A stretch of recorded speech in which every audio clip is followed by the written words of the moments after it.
All right, we are officially live. It's your favorite optometrist, Dr. Daryl Glover, and the famous Dr. Jennifer Lyerly, everyone's favorite indeed. She is always around, always smiling, just always full of joy and happiness, and just always full of great knowledge. And today we're going to talk about something that we're very excited about, something that's really going to help take a lot of practices to the next level when it comes to patient care in today's current climate. Yeah, I mean, Daryl, earlier on when COVID first happening, I mean, like the world is such a blur. I was like, what month was that? March. Um, you and Adam Ramsey were on a podcast together, and you were talking about like, okay, our offices are closed. What could we do to try to help continue to serve our patients' needs, but more virtually? And of course, telehealth was one of the main topics. Adam mentioned virtual try-on technology as part of that discussion, and some of the pros and cons. The concept sounds like it'd be really useful, of course, to doctors when you've got patients who are wanting to shop from home and not come into the office.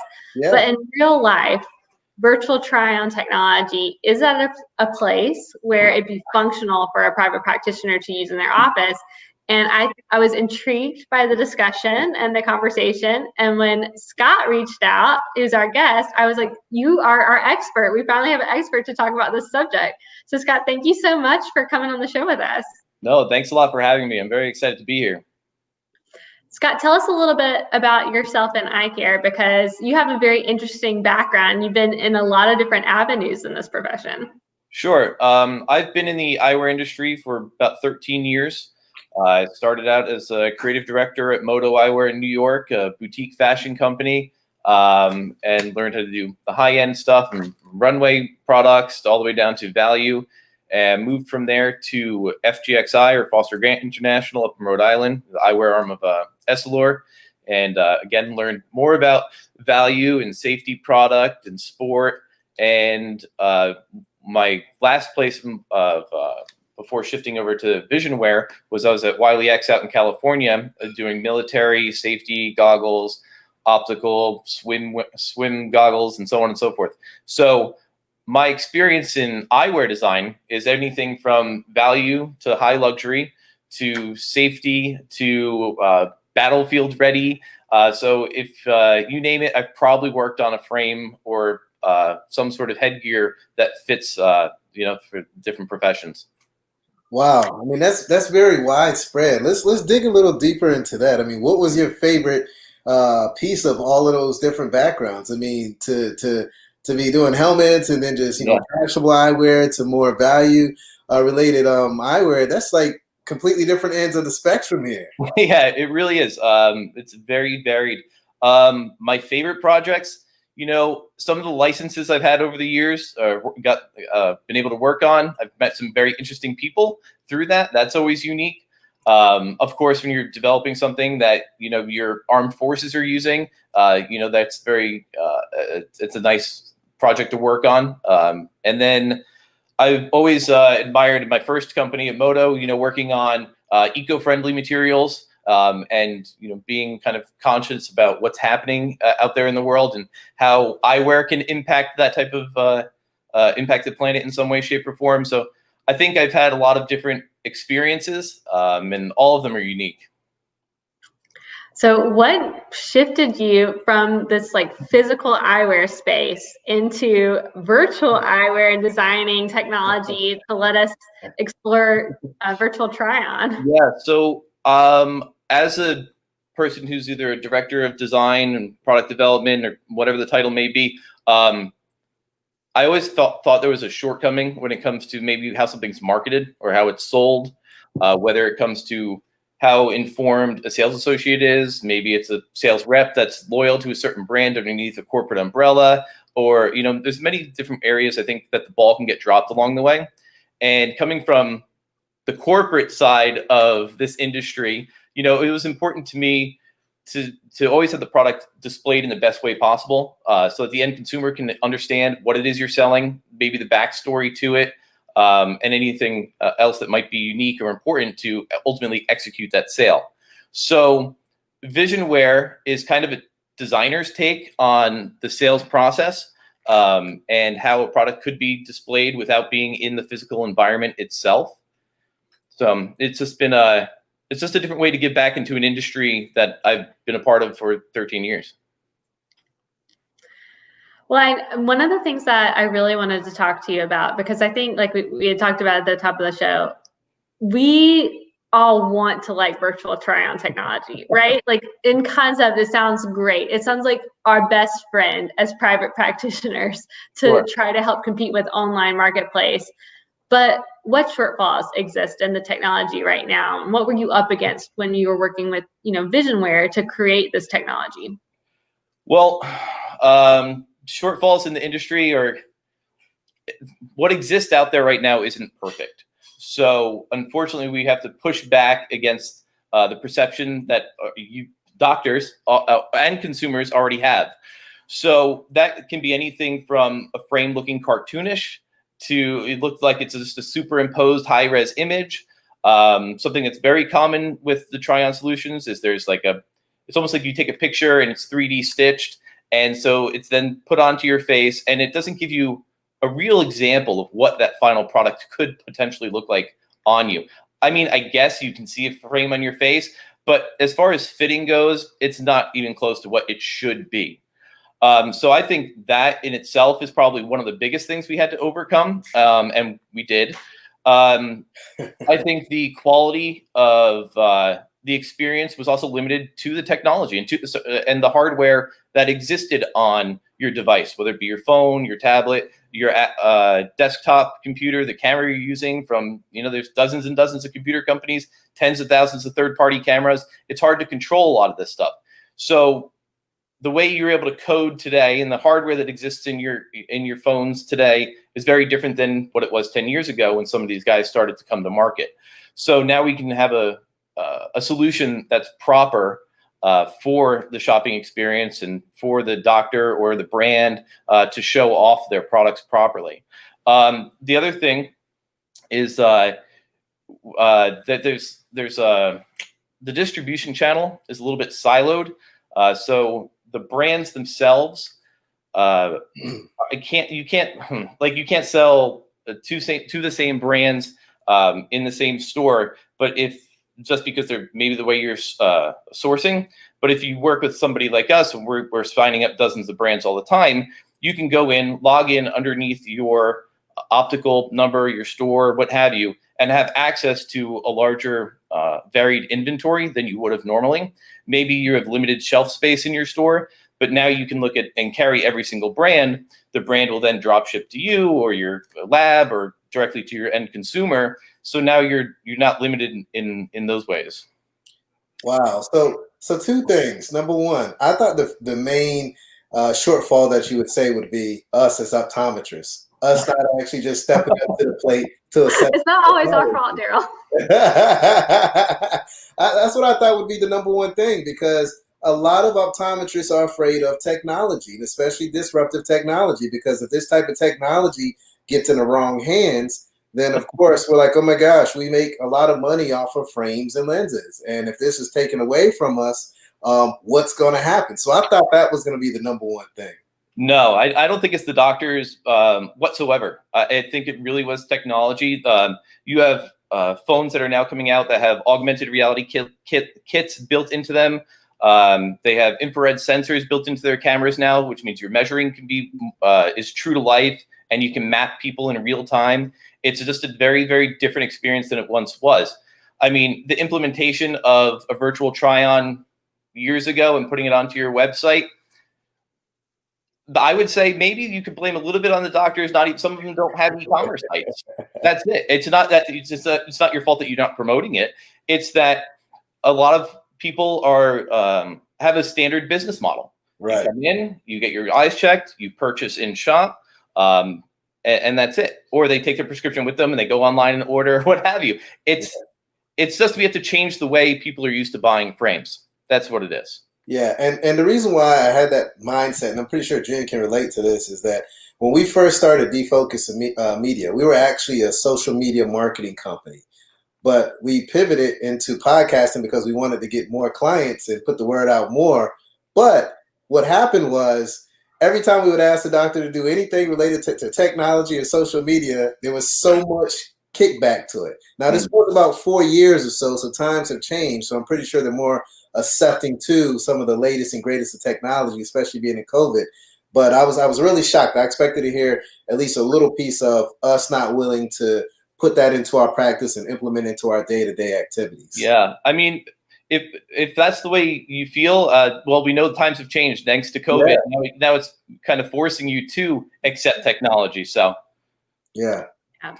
Well, I think you mentioned, like you said, the technology being so different, but I see many of our, I would say, online competitors that their virtual try-on technology is remarkably antiquated still. All right, so for example, Iconic, which is VSP's online ordering system, you have to like upload a video of yourself doing like this, then hold a card over your head. Yeah. And okay, like, and then I'm like, well, no wonder we're not using virtual try on. There's like 20 steps to get to like trying a frame on. What patient is going to do that? absolutely, yeah, and that still exists today. It's crazy that that's the options. Yeah, you have to stare forward, rotate your head left and right. Mhm. Yeah, the credit card one. So somebody I was talking to today, they had to print out a ruler to do the measurement on their face, and then they show the images of the frames. I don't know.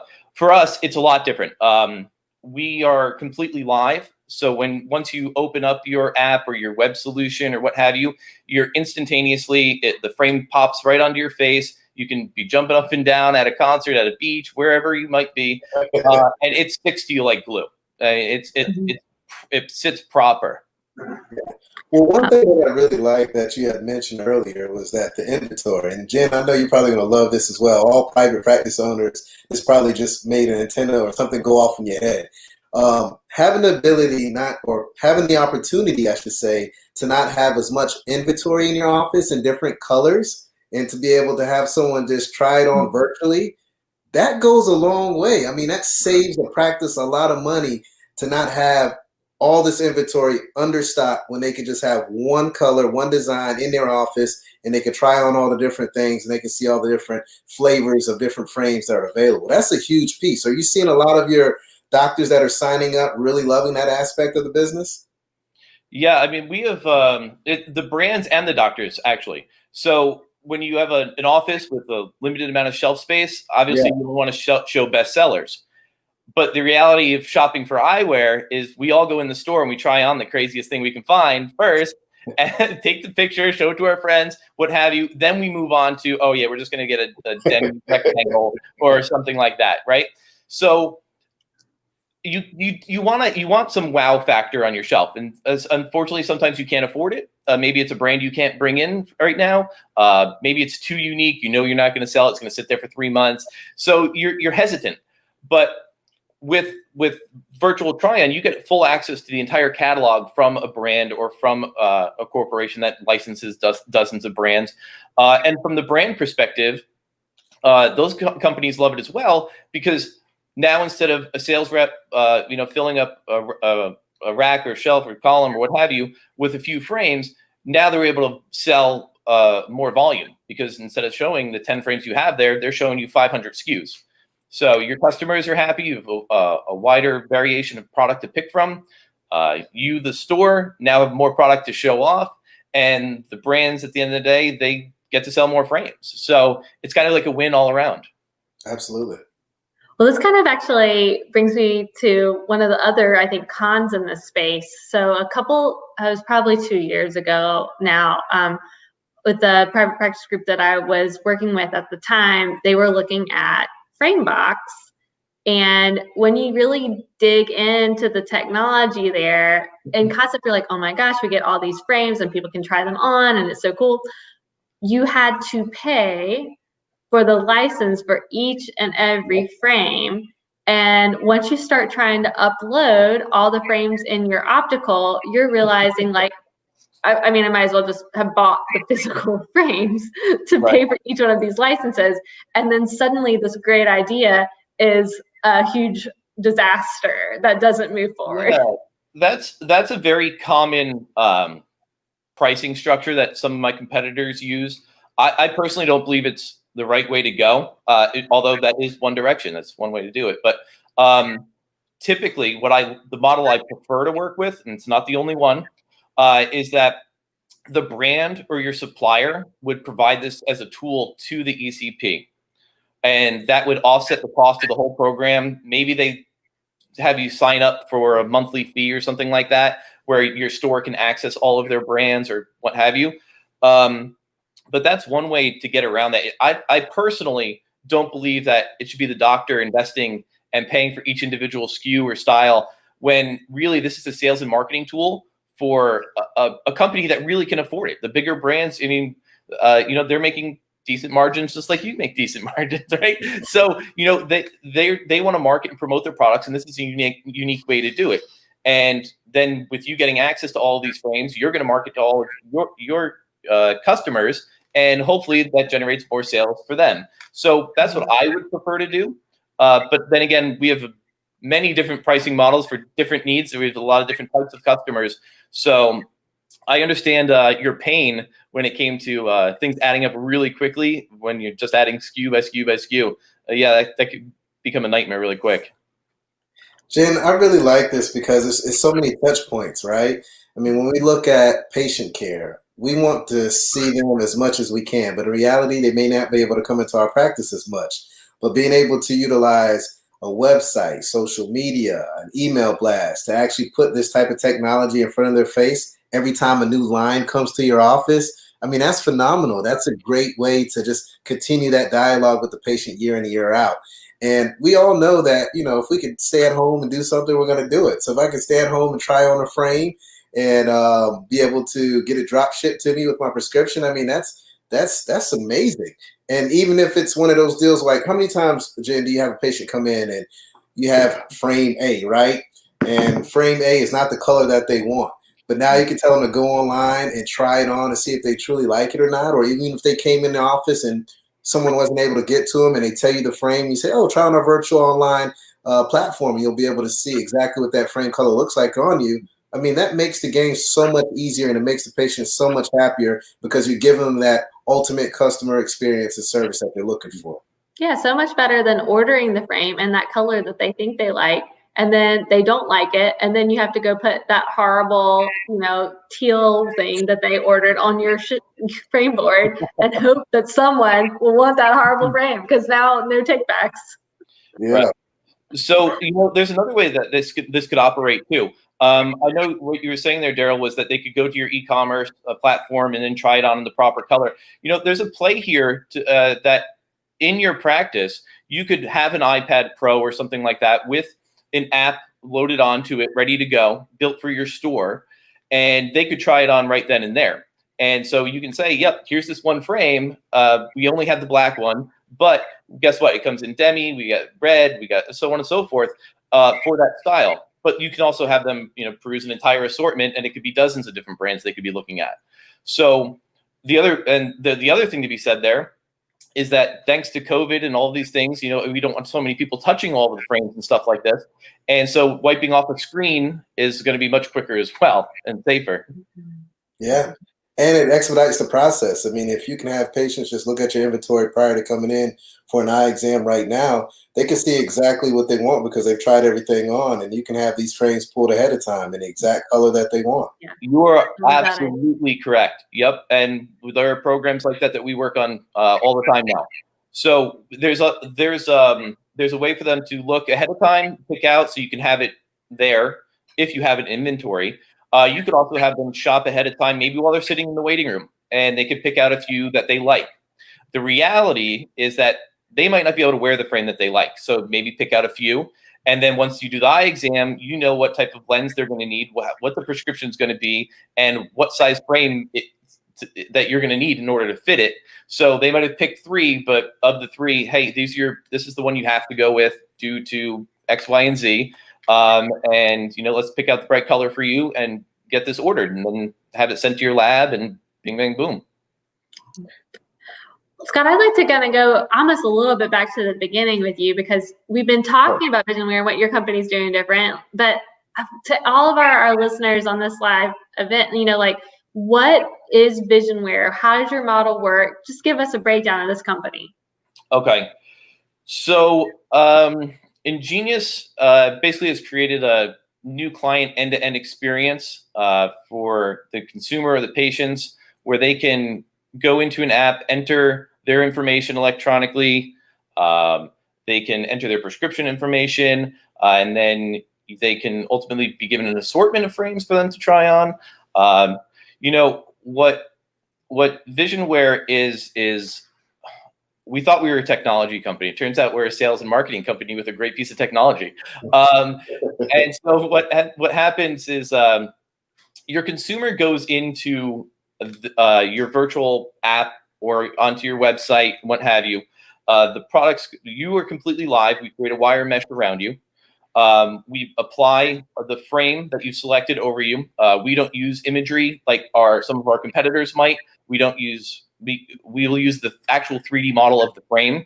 I come from a manufacturing background in this industry, so I know what files all of these companies use. So we'll either turn them into 3D models or source the 3D models from their factories, because that's the most true representation of the final frame. And then we apply our magic to it and our algorithms and stitch them together so that your wire mesh and your frame wire mesh are one. And that's how we're getting that completely live experience. Now, how it could work if you are an optical retailer is you could have them shopping on your website, and you would have a button there to try me now. They could do that right there live online. Or if they're shopping from their mobile phone, we'll push them to your own individualized app, completely branded for you, for your office, or for your brand or company or what have you. And they'll shop the products. They can click buy now. We'll push them back to your store, your website, to complete the purchase. There's a reason for that. Apple would like to take 15 to 30% of their sale if you do it in a mobile app. So that's just like hiring another sales rep. And so we'll finish the purchase in your e-commerce store, or maybe even in your brick and mortar, or however you want to work this, and you'll execute your sale. And it's kind of just that simple. Now, what we're solving for is obviously brick and mortar has been closed a little bit now, maybe for the foreseeable future for some doors, and they might not reopen. And so, or they want to change the way they sell, or they want to be able to sell more or better assortment, or so on and so forth. We don't know when the reps are going to be flying back and showing off their cases. We don't know when the next trade show is going to be. So by putting everything digitally and providing this catalog to opticians or anybody, now you're able to sell, show off as much product as possible, almost like you're bringing a trade show right to your consumer, really. Yeah, that's awesome, man. I wanted to kind of circle back on something. You had touched on just the assortment of frames and the inventory, and the $1 million question is, what brands are actually signing up for this to even be a part of this? I mean, you have some big brands out there. I mean, Luxottica, you have Markland, you have Safilo. I mean, like, you have so many big brands that are out there, and some of these folks may want to be more exclusive and not have your stuff online. So what kind of dialogue and how are you getting feedback in regards to the companies and these practices that hold products? So I don't think anybody's wants to be exclusive anymore, is my personal take. I know and have worked for companies where certain brands are only sold in store and that's it. Yeah. What are you going to do? Stores are closed. You have to sell online. You have to, or you're going to tank. So I don't think exclusivity matters anymore. Even the luxury products, you see prices dropping and things like that because now people are learning their real value. So I don't think that's an issue. As far as big brands coming on board, I can tell you this. I work with everybody from startup companies that are launching their very first one style to people that have dozens of brands underneath their umbrella. Visionwear, for the most part, operates in the background as a software for companies. So you won't see, it's very rare that you'll see us co-branded with somebody. It wouldn't say, brand A by Visionwear or something like that. You wouldn't know we're there because we're here to promote your business, your brand, your office, what have you. So What I can tell you is that we are a startup company. We launched the software officially about 2 weeks before COVID, and that was a blessing in disguise, really. Yeah, right. All right. So brick and mortar shut down, and instantaneously, phones were ringing like crazy, and it's been great. It's a blessing. We learned to do a lot of things really quickly. I never thought we'd be building websites for some of our clients, and that's what we're doing now. We thought we were going to be a virtual try-on, but the thing is, virtual try-on companies, they're almost like a dime a dozen. And it's not just about trying on the product. It's about how are you going to market it? How are we going to sell it? And making a solution that's every single one of them is customized and catered to individual needs. So if it's a store and they have their own house brand or something like that, we can help them generate social media buzz. We'll develop apps for them or websites for them or what have you. There are bigger brands that already have an amazing footprint out there, and they're super well known. In those cases, our teams must work hand in hand to develop a solution that they can put on their website, or maybe it's a digital catalog that instead of their reps going to stores anymore, the rep uses it as a link and they do a video conference with a buyer, and that's how they're doing their sales. So I don't know. We are very customizable and eager to try a lot of new things. I think a lot of people are kind of set in their ways, and the reality is the hardest thing to do in virtual try-on is to get the product to look right and to get it to fit right. We've accomplished that. Check. Now everything else is like, it's kind of, I wouldn't say it's fun and games, but it's exciting for us because now we're, like I said, we're building websites. We're building things we never thought we'd be doing. So it's been a really fantastic journey, and the people we get to work with, again, from startups to top 10 in this, in this ocean, it's been pretty great so far. But the COVID was a blessing in disguise for us. Luckily, great. Scott, I actually gave a class or lecture at Seco on influencer marketing this past year before everything blew up with COVID.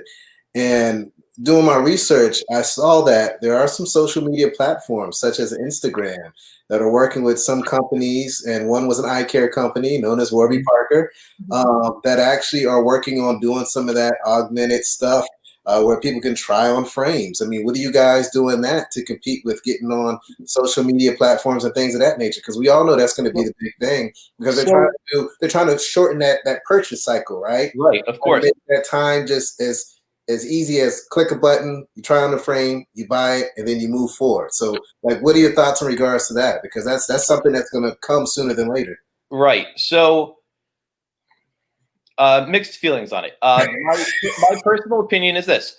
What you see on the social media platforms right now isn't true to life. Color-wise, fit-wise, it's just not. Sometimes it's because the product gets scaled up to fit the person using that application or that video.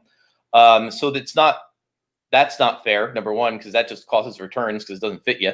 Right. Sometimes the colors, they don't render properly or realistically. I think that's an issue with some of the social media stuff. What I can tell you about our application is when you're going in and you're shopping, there are buttons built into the app where you can take a live video of yourself and you can upload that instantaneously to Instagram or what have you. Really great for influencers, by the way. Now you don't have to send them free product. So, and then there's also, obviously, there's another button for taking a photo of yourself. And, in all these things, we leave a watermark for the brand or the company or what have you, so that you're still getting kind of that marketing buzz. Even if you didn't get a sale from it and you just took a picture to say, hey, I look really cool in this, at least your name's still getting out there. Right. So I think we can tie into any social media site right now. So when you do take a picture or video or whatever, it can be uploaded instantaneously. And you can check with your friends or colleagues or what have you, and to make sure that you're making the proper purchase. But doing try on in app, I don't think it's realistic because you have the same rate limiting steps that we experience. If they're using Instagram, but they're still using an iPhone 7, they're still going to get an inferior version of trying on a product. Whereas if you have an iPhone 10 or newer that has an infrared sensor in the camera, it's just better. So I don't know. I don't think what's happening in social media right now is it's not scaring us. How about that? Gotcha. I want to get a little bit of your opinion on this too, because the more I've thought about this whole issue, I think obviously virtual try-on has its place. There are a lot of online retailers who are using this to sell their glasses. But I wonder if in your research you found that if people are making a purchase decision based on a virtual try-on, they don't expect to necessarily think they're going to be great glasses. Like if there's like this is like maximum $50 purchase. Can you sell luxury eyewear, $800 frames with a virtual try-on? Yes, 100% you can. I like that question. I can tell you, I work with people that sell their frames for $5 because they're just a distributor to people that are selling their frames for nearly $1,000. So that's not the issue. The issue is, as a consumer, me as a designer, I love feeling the weight in my hand, but you cannot mimic that. You can't mimic the retail environment around you. I can put a background behind you or something, whatever you want. But getting the weight of the frame, feeling the materials, I mean, you're not going to ever have that. But then remember, before virtual try-on existed, you were still buying your glasses online. You had no idea what you were getting. So if anything, we've conquered the try-on part of it and got you to the best potential scenario possible. I mean, you can have it. You don't want returns, but if somebody doesn't like the quality of a product when you send it to them, well, then shame on the brand for building something inferior. It shouldn't be blamed on the technology. It's my job to have the frames properly lit, to have the proper details in the app, telling you what the materials are, and calling out anything unique and special about it. And the user is being as informed as possible, both on the app or on that brand's website or whatever information a doctor might provide to them. So we can only educate customers so much about their purchase, and I think we do quite a good job at it. Yeah, I think you bring up a great point. We can't be mad at the technology if the product is crappy. That's the brand, yes, but most importantly, it's the doctor or the practice that's bringing in crappy products. So you have to make sure that you have quality stuff if you want to get quality feedback or brand loyalty in order to grow your practice ultimately. Sure. Yeah. I would love for you to actually dive a little deeper into just the app, if you don't mind just sharing with us how this stuff actually works, because we could talk about it all day. Yeah. Let's get real, man. Let's see the real deal. Okay, so we have a short video for you. I'm going to share this with you. Just bear with me 1 second. All right.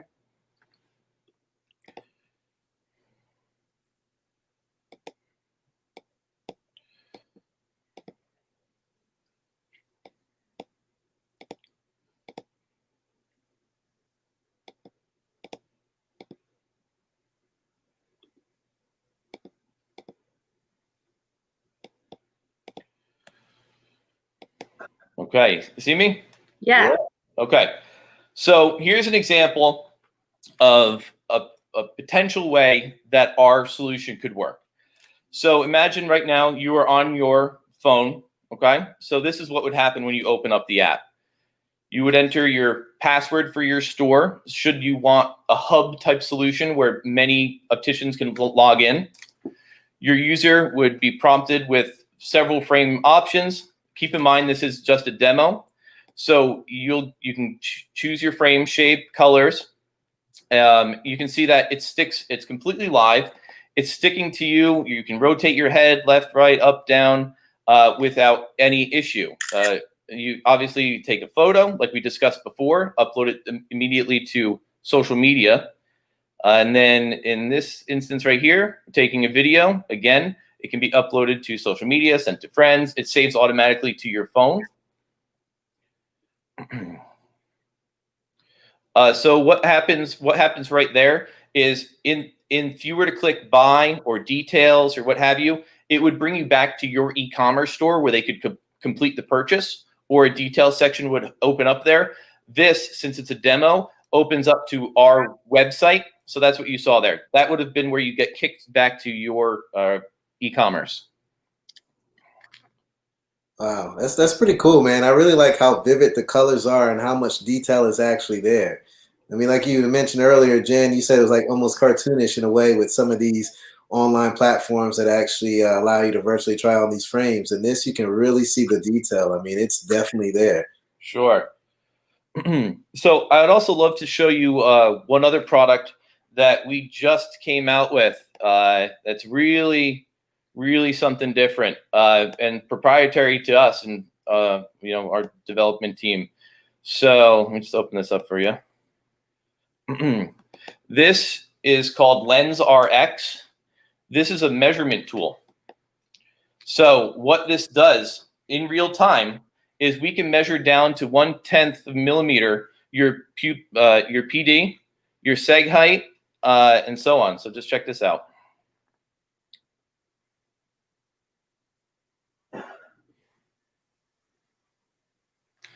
So instead of going to the office and dotting your lens, because we're using a 3D model of your frame, now I'm gonna pause for a second. If in the app, we would be using a 3D model of your frame. Because we know the exact measurements of that frame, lens groove, so on and so forth. When we determine your PD distance, height, and everything, now this gets sent to the lab with the frame, or well, with your order, really, right?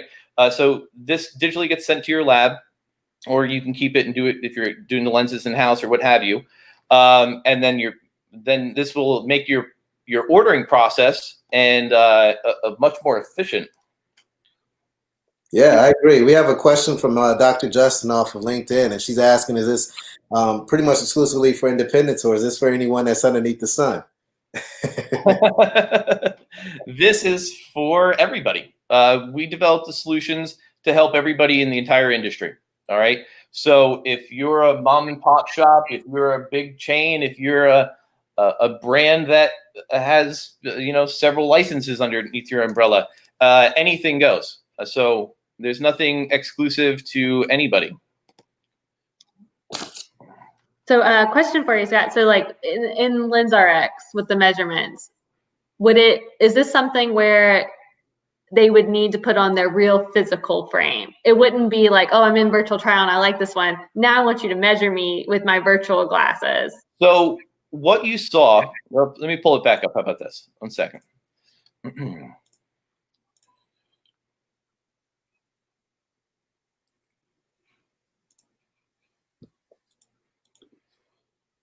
Is it open for you guys? Yep. All right. So what you saw in this example, this is a frame that you already have at home. Maybe you need replacement lenses. Instead, you don't need to buy a new frame. Or you bought a frame online and you just need to, maybe your optometrist or somebody's going to get your lenses done for you. What would happen is you see here, you would take your frame that you have and you would create this kind of box of from all dimensions where your lens is touching that frame. All right. And then your PD will go along with this.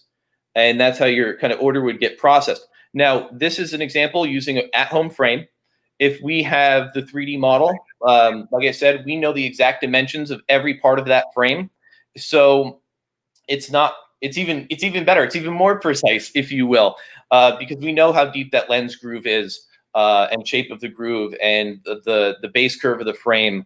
I mean, even in this, there's a version, it's not shown in this video, but this will track the base curve of your frame. It'll check the pantoscopic angle of the front, and so you get a very precise measurement, so that at least the labs know how to cut the lens for that specific user. See, that was my next question, because I was like, just the ability to get the PD, that's dope enough. I mean, that's cool, right? That's true innovation. But every day, maybe not every day, a couple times out the week, I have a patient that comes in and they're like, oh man, Dr. Glover, I left my frame at home and I wanted to use that to get maybe my computer glasses for my backup glasses. So the way I'm looking at this, and Jen, I know you're feeling me, you already know where I'm going with this, is that now I can tell that patient, yeah, go home, use this app, this virtual try-on, put it on. We'll be able to get the measurements that we need. You'll have something in your database where it's able to trace the actual lens shape. And whenever they come in and get the other pair of glasses, they can come in at one time instead of coming back again to actually have to process every single thing. Absolutely. Absolutely. That's phenomenal. You could even have it be part of the shopping experience beforehand. If you mentioned earlier somebody shopping for frames prior to coming in, I came back at you with maybe they do it in the waiting room. I mean, this is something that you can lean on your patient or customer to do for you. Instead of you worrying about dotting the lens exactly where it needs to be done, they're taking this upon themselves. They're finding the frame they want to purchase without, the assistance of somebody in your office. They're getting the measurement of the frame, of the lens, of their PD, of the sight height, so on and so forth, and you're ready to go. You do the exam. This is your prescription. Okay, you picked out that frame. Okay, we know where the prescription needs to start being cut. And before you know it, they got their frame in 3 days, and you're done. I mean, I think we all know. I'm a person, like, I love my phoropter. I understand my patients might want digital, but I love the way I do things. Mm-hmm. Dotting the lenses with the pen and taking out my millimeter roller is very reliable. I love it. I do it that way. But we have to be real about our patients' perceptions, and the experience to a patient of doing all their measurements in a method like this. It's a wow factor, right? And in the past, when we have had this idea, like, I think everybody questions the accuracy, and they're like, nothing's as reliable as my millimeter roller, right? But if we can truly get reliability with a much better patient experience, I mean, this is what sets a practice apart. Nobody goes home and talks about the doctor putting a marker dot on my glasses and then holding a ruler up. If they did, it's not a compliment. Yeah, I mean, this kind of yes, it does take that wow factor away if that's something they really like about the process. But you have to think about this from a business standpoint. You've streamlined how your customer is going to purchase, and you've actually handed over some of your job to them. On top of that, how close do you want to get to your patients with, unfortunately, what's happening, in the world? Do they really want your hand up against their face with the ruler and dotting? I mean, I think personally, like, waiting rooms are going to go away. I think, they're only going to stay in the office for X amount of time. If anything, you might ease some of their nerves by offering things like this. Yeah, very good point. Well, the one thing that I love about this is that all day in our office, we talk about technology, right? You have the latest and greatest OCT machine. You have the latest and greatest phoropter.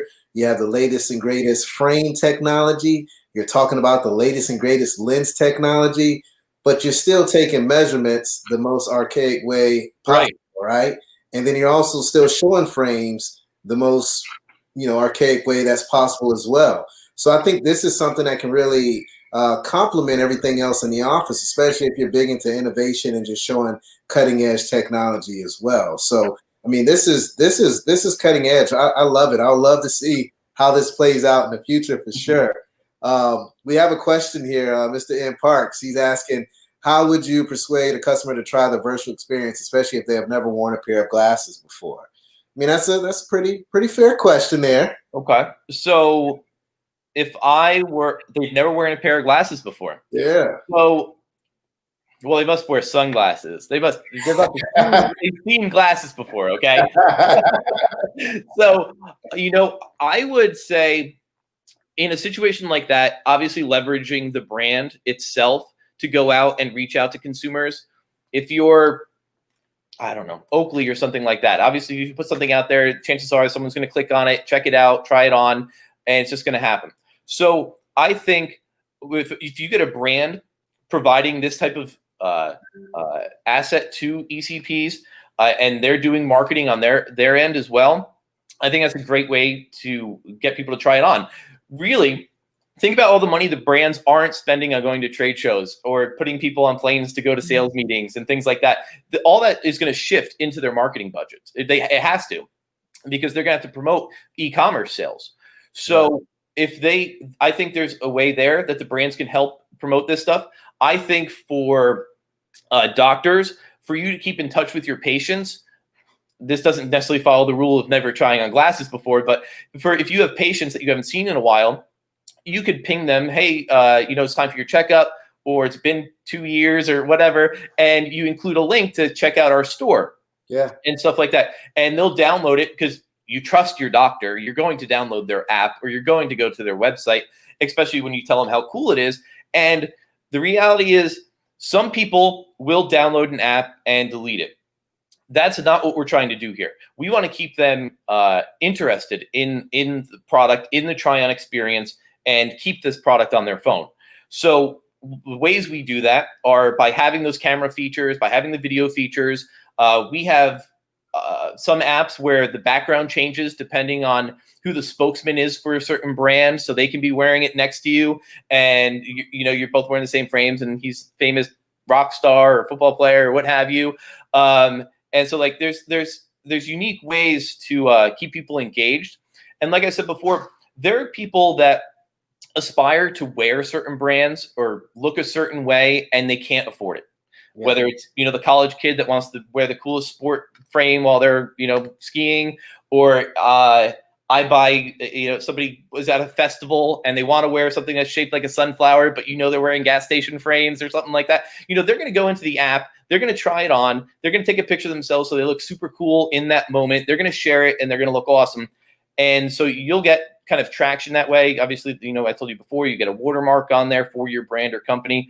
So there's that aspect of it, but it's about being kind of playful with them during their shopping experience and adding these small little things along the way for customers to try and share with their friends and family and so on and so forth. So we'll see more and more of that as we go along. Yeah, I think you hit the nail on the head. I mean, like for me, I like to be aggressive with it, right? If it's their first time coming in to get a routine eye exam, you set them up. You tell them this is how it is. You send them the link like you mentioned before. Try on a couple frames before you come into the office virtually, and we'll have those frames pulled out for you when you come in.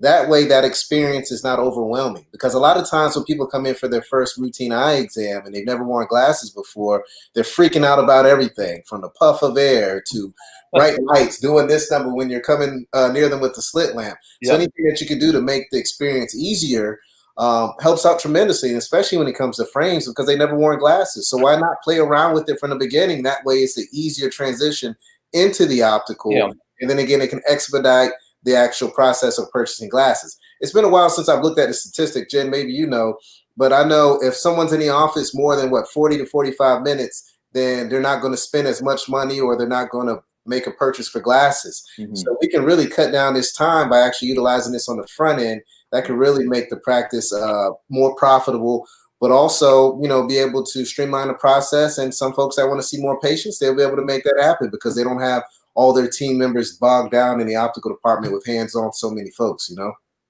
Yeah, there's also another thing that I'd like to expand on there is that let's say you do make a sale and it's not as high as you'd hoped it would be. The fact that you're going to reach back out to your customer and include a link to your e-commerce store or app or what have you, it's an opportunity for the future. They're at home. You already have their prescription. They might lose that frame. They might break it, sit on it, whatever. So they're going to order another one. Now, instead of coming into your store and perusing for an hour and a half, they're going to be playing at home, looking at the frames, showing their husband or wife, and trying to find out what's perfect for them. And you might get sales that you otherwise would not have seen because they only come in once a year, right? So as long as you keep a dialogue going with them through your e-blasts, and maybe your store, you spoke to us and we got you like 5 more brands to show. Now you have a reason to go back out. We have X, Y, and Z now. Check them out, really cool frames, and that's another way to engage with them and to maybe get some additional sales out of it rather than waiting for next January for them to show up. Yeah. All right, Scott, $1 million question. Hopefully not $1 million answer. If doctors want to incorporate this technology, what do they need to do, and what kind of budget do they need to have in mind? Okay, so there's a couple ways to approach this. First and foremost, get in touch with us. So we can send you over some demos and show you some apps that we've done for customers or for retail environments so that you can really understand what it is that you're getting. The second thing that would happen is we would need to understand what you're trying to accomplish with it. How are you trying to? We have people that just do B2B, we have people that went B2C, and so it depends on your sales paradigm. If you're a company that sells everybody else's brand underneath the umbrella, what I would prefer is that you leverage your sales reps and say, why doesn't your brand have this? Why aren't you providing us with this tool? Why should I have to pay to market your brand? How about that? You know, and then we work our way up the chain and ultimately get that brand or corporation, what have you, to offer this to you guys. Maybe it's free because you're marketing their frames, or maybe it's a monthly subscription. If you are a company that has your own house brand, if you will, you would come to us. We would review exactly what we're going to provide, whether it's Android, iOS apps, the web-based platform. If you want the measurement tool, and you pick from our bag of goodies, if you will. And we, again, everything we do is customized per customer. So we would need to understand that and then quote accordingly. So we are definitely not the most expensive game in town, not even close. But we're also not one of those companies that's going to charge the manufacturer and then charge the ECP. I'd prefer not to work that way either. So once I understand exactly what the brand or doctor or retailer need, then we can quote. All right. Another thing that's important for you to know. Hold on, Scott. We need more clarity to this. Sure. I just want the real deal here. All right. So I'm gonna paint a picture like Picasso, so it's clear, you can see it, and it's beautiful, right? So say like we have an independent eyewear brand, our house brand. Matter of fact, Defocus Media Eyewear, right? Yeah. And we want to be able to have the app to be able to show our patients this, but also shoot them back to our website so that we don't lose sales to online folks. Sure. And say we have maybe 20 different designs. What could be a price quote or a range at least, or something, just to let people speak so they can kind of see what they're playing with? Yeah. Okay. So before I dive into that, I would like to so what I want to address is this. Something you should know about us that's also different from everybody else is I'm not going to charge you per SKU. So you're telling me you have 20 frames, right? Yeah. If you have those 20 frames and they come in 5 colors, 10 colors, 15 colors, I don't care about that. I remember Jen's concern earlier was about the SKU count and things adding up. That's a joke. I think it's a way you get ripped off. I don't prefer that model. So it's by style. So for 20 styles, the website, the apps, and so on and so forth, the program can range anywhere from, I don't know, $10,000 to $30,000, I would say, on a high side. But you have to remember, this is like broken down over several years. It's not like an upfront, like you're going to be hit with 20 grand. I got to come up with all of a sudden. It doesn't work like that. It's first things that need to happen, or is I need to just pay my development team. We need to build your app, and that's it. That's not a huge chunk. And then there's like a month. How the number grows is that there's a monthly maintenance fee. So if you come to me and you say, hey, we're going to change this frame, we're going to change this color, we're going to add this logo, we have new lifestyle images, Scott, we need you to do all this stuff. Well, we're here to do that. The cost also is for obviously building all those things, giving you this experience. But I got to tell you, we collect an insane amount of analytics on the back end from your customers. We know not only who comes to your app or store, but what they're looking at. Who looks at what colors, what frame they spend the most time on, what phone they use to look at this stuff, who took photos, where it got uploaded. We don't track the user themselves, okay? There's no property that we're stealing. Not a TikTok video. 100% legal. But what this is allowing you as a company, if Defocus Media Eyewear has their own company, has their own eyewear line, you're going to say, hey, Scott, I used your analytics that you provide, that you have complete access to, and I realized no one ever looked at the yellow round frame. So we're going to cancel it. I'm not going to reorder it. But red sold really good in cat eye, and I have this other female shape coming out. It's definitely going to come out in red because I know it's going to do awesome. Right. We can track it down regionally. If you're a brand and you're sold in ECPs all over the place, we can tell you, hey, in Detroit near St. Patrick's Day, the green frame sold amazing. Make sure that you stock up those stores next year, kind of thing. So the analytics can be used in a very unique way. There's also our, we have 3 servers that operate this system. So anytime we need to do any sort of update on that, that stuff kind of applies to that. And then every time Android or iOS, so basically anytime Apple comes out with an update, that's stuff we're working on in the back end. That's what like those monthly fees would kind of go towards, so that you're always up and running. You know, you guys get the updates every day, right? There's like, click this, plug it into the wall, make sure you're connected to Wi-Fi, and we're good to go. And I did it tonight, as a matter of fact. So every time there's an update like that, usually one of the things that's being updated is your augmented reality kit in your phone. which means your try-on experience is even better now the next time it comes out. Mhm. And we designed for that ahead of time. Apple tells us, hey, we're coming out with an update in a month from now. We start coding for it right away so that there's no downtime for you guys, right, at all, and that your experience is always perfect. That's another way that your customers are actually kind of kept up to speed of what's happening, because they'll be prompted, hey, your app has an update, or it automatically maybe just starts spiraling one day when you're looking at your phone or what have you. But that's another way to say, oh, I still have this app from, Dr. A, and I'm going to go in and check out what's new there. Gotcha. We got another question. Is there a virtual shopping cart on the app? Is there? So there could be one. Like I said before, I prefer, for your sake, I prefer not to make purchases through mobile commerce, just because they just take it away. Apple takes 15 to 30% of your sale just because you used a solution on their platform, and that, to me, unfair. But the business needs to stay in business. I understand where they're coming from, but yes, we could build a shopping cart in there if that's the way you'd prefer to go. Absolutely. Awesome. Scott, thank you so, so much. I think we all learned a lot. And honestly, coming away from this conversation, I realized that this technology is way more advanced and can do way more than what I thought it was capable of. And the future is only getting brighter. So knowing that, I mean, you guys, like, this is available to eye doctors right now. It's an investment in the future of our practice. And I think we're only going to see more and more utilization of this as we have to look at different ways of creating a shopping experience for our patients. Yeah, I agree, Jen. Scott, if anybody wants to get up with you, man, and just learn more about this and actually implement it into their practice, what's the best contact information, Scott? So they absolutely can seek out myself on LinkedIn, Visionware on LinkedIn. Just so you know, Visionware is a solution for our bigger company, which is Ingenious. So it's basically engineus.com or ingeniousapp.com. And that's where Visionware is one of our many solutions. Visionware is specifically for the eyewear industry.